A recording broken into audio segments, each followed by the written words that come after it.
Last time, you got to choose between two albums by the boss, Mr. Bruce Springsteen. This time, we're putting two pop icons head to head, the Piano Man versus the Rocket Man, Billy Joel versus Elton John, two piano-playing giants of pop music who have stood at the very top of the music world for over 5 decades. Elton has now wrapped up his farewell Yellow Brick Road tour and retired from live performing. Though earlier this year he did release an excellent album with Brandi Carlile. Billy had a long-running residency at Madison Square Garden, but sadly had to step away from performing for health reasons. Both remain immensely loved by audiences worldwide, and it's easy to see why music fans hold them in such high regard. Two superstars, but you can only pick one.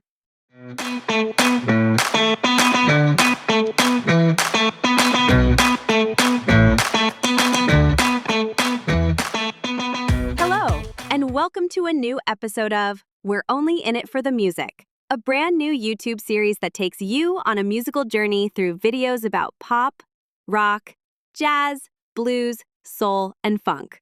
In other words, from ABBA to Zappa and everything in between. If you're enjoying this series, don't forget to click like, subscribe, and hit that notification bell so you'll always be the first to know when a new episode drops. But enough of that. Never mind the bollocks. We're only in it for the music.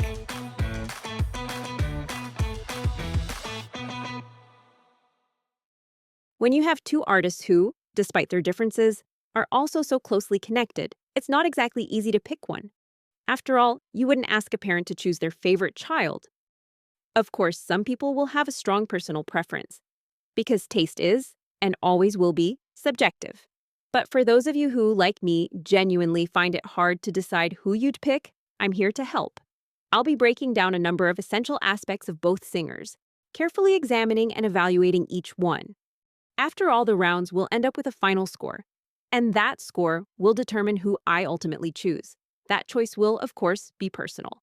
And although it's based on those evaluations, I have to admit, I honestly don't know yet who I am going to pick and going to win for me. But that's what makes this game even more fun. I don't have a strong bias. I think both artists are fantastic, and the upcoming rounds will reveal where my preference really lies. You can join in from home too. Old school style, with pen and paper, just like the good old days. One quick note, once this channel hits 500 subscribers, I'll finally be able to create polls and link them directly to the Pick One videos. Right now, we're somewhere around 60 plus subscribers, so there's still a long way to go. So if you appreciate what I'm doing here, please hit that like, subscribe, and notification bell. And sharing this video would be hugely appreciated too. It'll make participating in Pick One even more fun and interactive for all of you. All right, enough housekeeping. Let's get started with round one of Pick One. Contestants, take your places. Ready, steady, go!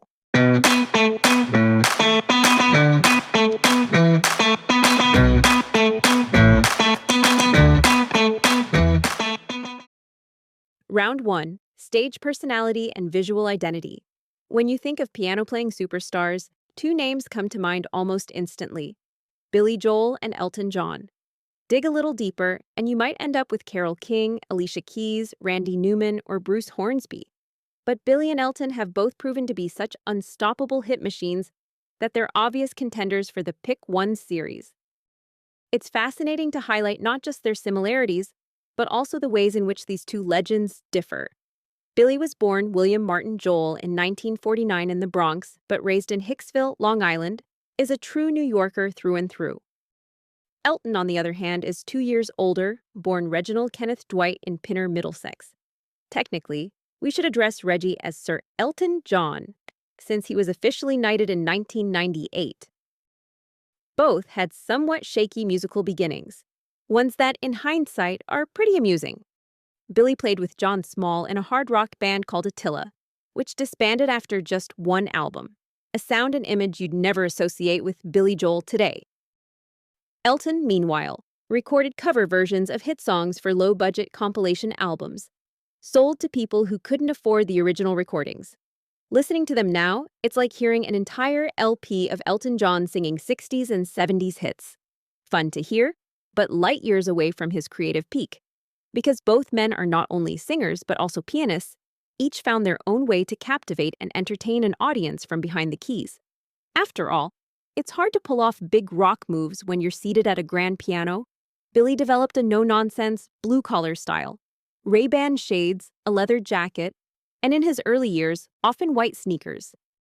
Elton, by contrast, was far more flamboyant, and by the mid-70s, his costumes simply couldn't be extravagant enough. The Piano Man has always been blue-collar cool. The Rocket Man has always been a showman. Billy hid behind his Ray-Ban shades. Elton hid behind big glasses and feathers. But both found a way to own the spotlight. Billy connects with his audience through harmony, recognition, community, direct contact, and storytelling. Elton does it through spectacle and emotion. Elton dazzles where Billy engages. Elton performs his songs, but Billy lives his songs. Elton's stage persona is a kaleidoscope of feathers, sequins, and the wildest glasses in rock. Billy keeps it simple, true to the blue-collar background he came from. Elton hid behind color, Billy hid behind cool, but both became instantly recognizable silhouettes. When looking at two of the greatest highlights from their careers, you almost immediately end up at the baseball stadium concerts both stars played. Elton, at the height of his commercial power in 1975, took over Dodger Stadium in Los Angeles. The Rocket Man lands on Earth. Those who were there described the concert as overwhelming, hysterical, and cinematic. Elton had America in the palm of his hands, and in this case, also in his glitter-covered baseball mitten. Elton didn't just play a concert, he staged a coronation. Elton presented himself as the ultimate larger-than-life performer, and somehow managed to make a packed baseball stadium feel musical euphoric. Billy, on the other hand, played Yankee Stadium in 1990, a true homecoming show. It marked the end of his main songwriting years and stands as one of the defining moments of his career. The Piano Man comes home to the Bronx, a tribute to both his craft and his roots. No glitter for Billy, just grit. An innocent piano man who talks to his audience like he's playing in a small club, not a massive arena. Billy didn't need fireworks. The songs were the fireworks. And he didn't start the fire. It was already burning since the world was turning. Billy has always been more of a man of the people. His shows aren't about spectacle. They're about connection, a shared sense of community. Elton's stage presence is pure theater, feathers, pianos, and glitter everywhere. Billy's the opposite. No frills, just a man and his songs. I'll admit, I'm drawn more to Billy's blue-collar honesty than Elton's extravagance. But that's taste, not triumph. I completely understand why Elton chose to dress so flamboyantly, and even tried to hide behind those outfits at times. It was his way of masking insecurities, especially considering that in the 1970s, his sexuality wasn't widely accepted in many parts of the world. Still, I believe his music doesn't need all that spectacle distraction. When I put on an Elton John LP, I don't see costumes. I just hear pure music. And that music stands tall on its own. The sexuality of an artist doesn't matter to me. I'm only in it for the music. I should probably write that one down. It sounds like a great name for a YouTube channel. Anyway, Billy and Elton, two different ways on stage, one through substance, the other through spectacle. But what happens when you strip away the lights and just listen to the words?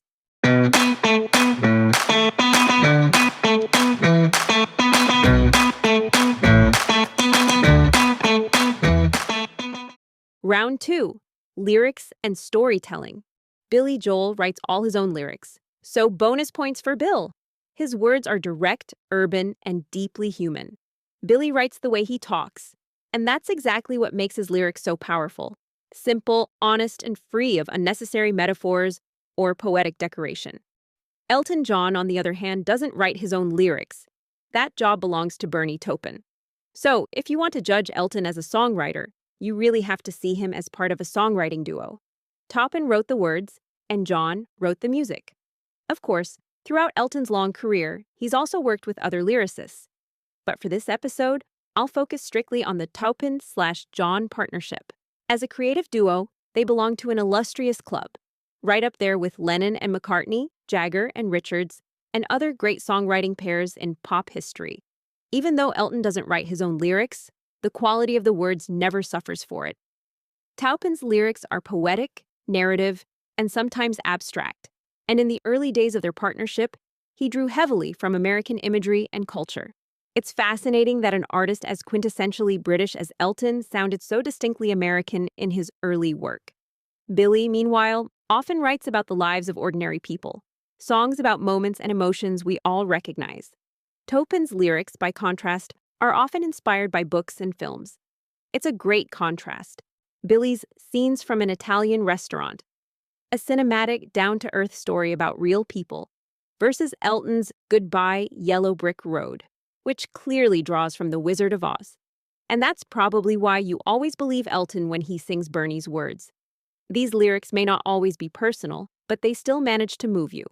Elton's lyrics, through Bernie Taupin, are poetic and universal. Billy's are streetwise and personal.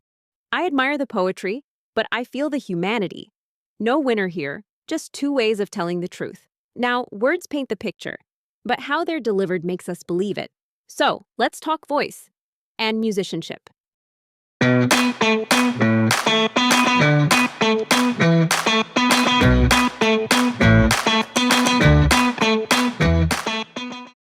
Round 3. Musicianship and versatility. Billy's music covers a rich palette of styles: pop, rock, jazz, and doo-wop. His second album, Piano Man, at times sounds a lot like what Elton was doing on his early records, in terms of both tone and arrangements. But by the mid-70s, I find Billy's sound closer to that of fellow New Yorker Paul Simon, especially in his songwriting sensibility and jazzy saxophone-colored arrangements. Billy's piano playing is often more melodic, while Elton's is more rhythmic. Elton's musical influences come from gospel, glam rock, pop ballads, and even film music. Just think of his success with the Lion King soundtrack. Elton's piano is gospel thunder. Billy's, a barroom storyteller. Two sides of the same instrument. Elton can go from gospel to glam in a single verse. He's a natural showman behind the keys. Billy brings more edge and bite, more New York grit. Technically, Elton might take it. Emotionally, I'll give Billy credit for the punch. And let's not forget, Billy composed a classical album. Though, interestingly, he was so unsure of his own ability as a classical pianist that he had Richard Hyun-Ki-Ju, a classically trained musician, perform it instead. Now, skill is one thing, but legacy, that's something else. They've both mastered the craft. But legacy isn't built on skill alone. It's built on how that skill echoes through time.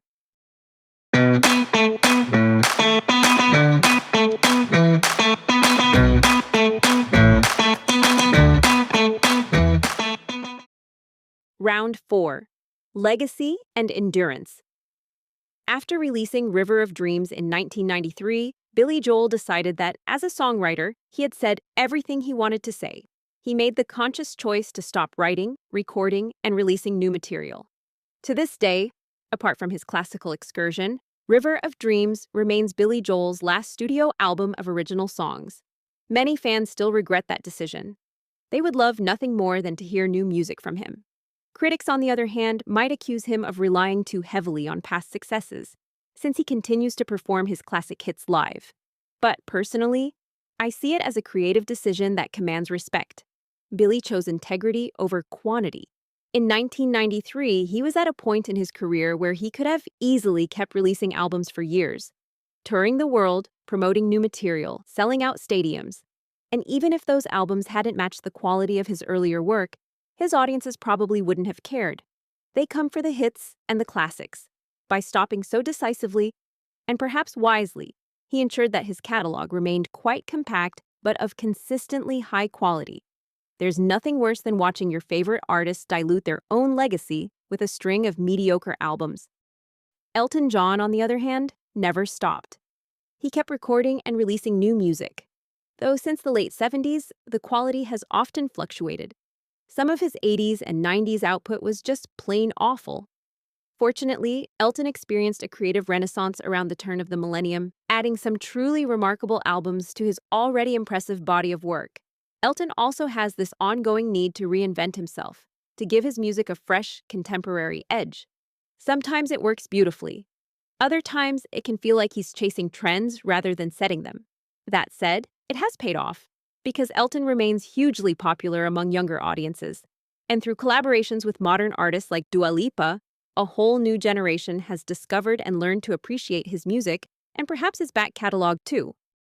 What's remarkable is that both artists performed in Russia, at a time when that was anything but common. In 1979, Elton played 8 concerts in the Soviet Union, 4 in Moscow and 4 in Leningrad. That old name for the city of St. Petersburg always makes me think of Billy Joel's song. Billy performed there too, 8 years later in 1987, playing the same 2 cities for 6 shows. On his next album, Stormfront, he even included the song Leningrad, a direct reflection of that experience. Both Elton and Billy gave their audiences something unforgettable. Through Elton, people saw freedom in color. And years later, through Billy, they felt freedom in feeling. So we can safely say that both have left a lasting mark on music. Elton as an icon, Billy as the conscience of pop. Elton never stopped. Even when the spark faded, he kept searching. Through highs, lows, and sequins, he kept creating. Billy stopped writing, not out of fear, but out of honesty. Persistence versus restraint. But after all the fame, the style, and the legacy, there's only one thing left: the music and the songs themselves.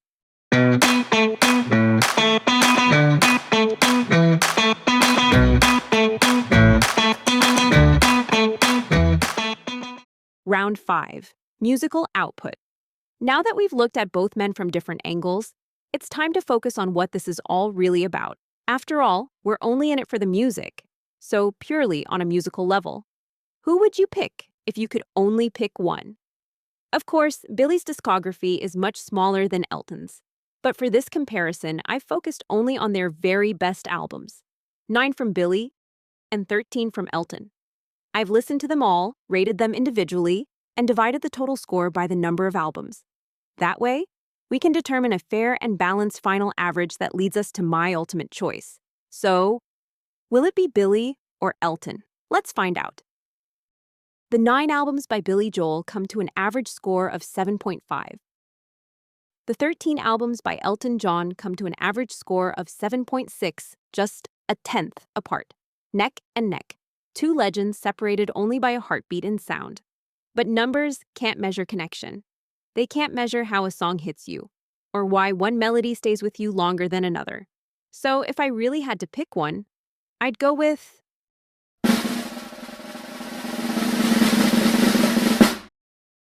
Elton John. Barely, by a hair, and only because he never stopped chasing the song. They both shaped generations, but one crafted more moments that still move me and maybe you too. And in the end, that's what matters, because we're only in it for the music. She packed my bags last night, pre-flight. 0 hour, 9 a.m. And I'm gonna be high.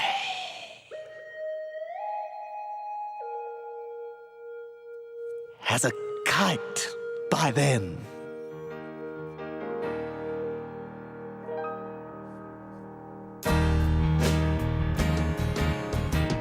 And I think it's gonna be a long, long time till touchdown brings me round again to find I'm not the man they think I am at home.